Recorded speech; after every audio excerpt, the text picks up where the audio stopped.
हाथ पापुली रे झीर ना लेखि शोई पड़ंतु। सकाळ हेबा मात्रे से झील पटिजिब। निजे आसी तुम सहित कथा हब, तुमको भल पाउची बोली कहिब।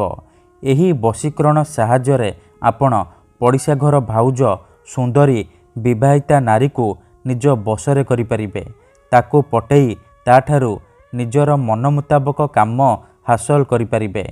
बिना कोनोसी पैसा खर्च करी आपण घरे बसी बसिकी निज पसंदर झील बा विवाहिता नारी को पटेई पारिबे। ताको निज प्रेम रे दीवानी करिपारिबे। एथिपाई आपण को बेसी किछि करिबाकू पड़िबनी। केवल जेउ झील बा नारी को आपण पटेइबाकू चाहुचंती, केवल रातिरे शोइबा पूर्वरु तार ना को निज हाथ रे लिखिबे। तापरे मु आपण को किछि प्रयोग विधि शिखेइबी। आपण सेई प्रयोग विधि को ठीक भाबरे करिदेबे। किछि भी भूल भाल करिबेनी। मु आपण को जेमती शिखेइबी आपण ठीक सेही परि करिबे। तेबे जाई आपण देखिबे चमत्कार। आज रातिरे आपण शोइबा पूर्वरु एही विधि को करिबे। काली सखाळु देखिबे चमत्कार। जेउ झील पटु नथिला से झील आपे आपे पटिजिब। तुम प्रेम रे दीवानी होइजिब। जेउ विवाहिता नारी को आपण दिन राति भाबुचंती, तार सुंदरता को देखि ता आड़कू आकर्षित हेउचंती, से नारी राति दिन तुमको घर को डाकिब। जहा चाहिबे ताहा करिब। तुमर सबु इच्छा पूरण करिब। नमस्कार फ्रेंड्स, ओडिया फंडा चैनल को आपण मानकु स्वागत। आजिर एही भिडियोटी रे मु आपण को शिखेइबी आपण किपरि हाथ पापुली रे झीर ना लिखि ताकू पटेई पारिबे, निज बसरे करि पारिबे। ठीक अछि, एथिपाई आपण को बेसी किछि कष्ट काम करिबाकू पड़िबनी।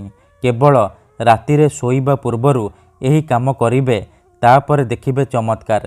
केते थर एमिति हेइथाय कि आमे जेउ झील को भल पाऊ सीए आमको भल पाएना, अन्य काहाकू भल पाए। आउ आमे ता पछरे गोड़े गोड़े निजर सबु समय सारी देउ।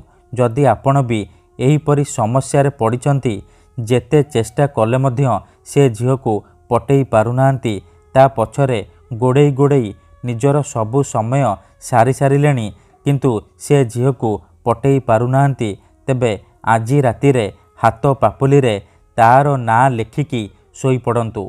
ग्यारंटी देउची आजी रातिरे आपण एही विधि को करिबे। सकाळ हेबा मात्रे देखिबे चमत्कार।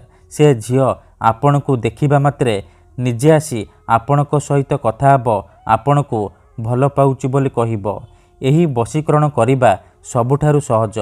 केही भी एहाकू अति सहजरे करि परिबे। निज प्रेम को पाइबा पई, निज प्रेम को हासिल करिबा पई एही विधिर प्रयोग करि परिबे। किंबा केउ भी कुआरी झील बा पड़िशा घर भाउज को बसरे करिबा पई आपण एही वशीकरण प्रयोग करि परिबे। एही वशीकरणर अनेक फायदा अछि। तेणु मोर आपण मानकु अनुरोध कि आपण भिडियोटी को पूरा ध्यान सहित देखंतु, प्रयोग विधि को ठीक भाबरे बुझंतु। तेबे जाय कि आपण संपूर्ण प्रयोग विधि ठीक भाबरे करि परिबे। ता पूर्वरु आउ गोटिए छोटिया कथा मन रखंतु। मनरे कोनोसी खराब उद्देश्य किंबा कोनोसी खराब काम पई आपण एही वशीकरण को प्रयोग करिबेनी। काहेकि ना ये प्रचंड महाशक्तिशाली वशीकरण। एहार कोनोसी प्रकार काट नाही। तेणु एहाकू आपण भाबी चिंतिकी प्रयोग करिबे।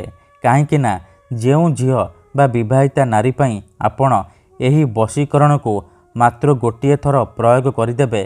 ता उपरे एही वशीकरण गोटिए थर प्रयोग करिदेबे, सीए पागेली परी आपण को भल पाइबाकू लागिब।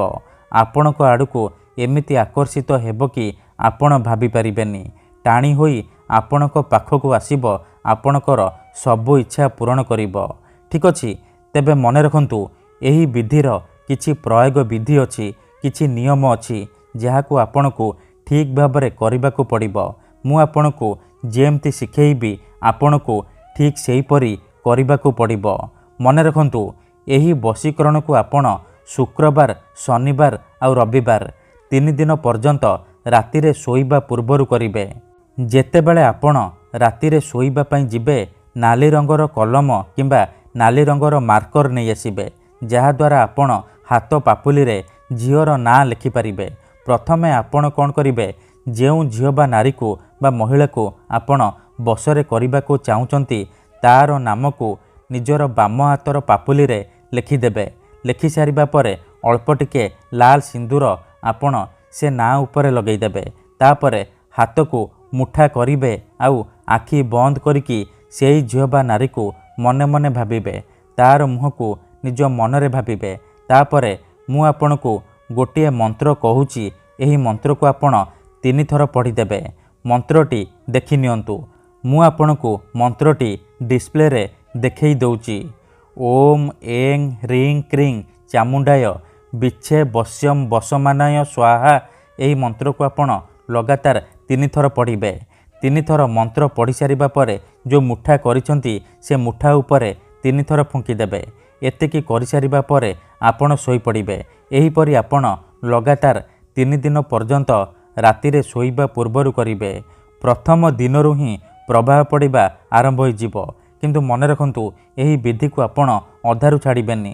ଲଗାତାର 3 ଦିନ ପର୍ଯ୍ୟନ୍ତ ରାତିରେ ଶୋଇବା ପୂର୍ବରୁ କରିବେ। ଏହିପରି କରିବେ। ତାପରେ ଦେଖିବେ କିପରି ସେ ଝିଅ ବା ନାରୀ ଆପଣଙ୍କ ବଶରେ ହୋଇଯିବ। ଯାହା ଚାହିଁବେ ତାହା କରିବ। ଧନ୍ୟବାଦ।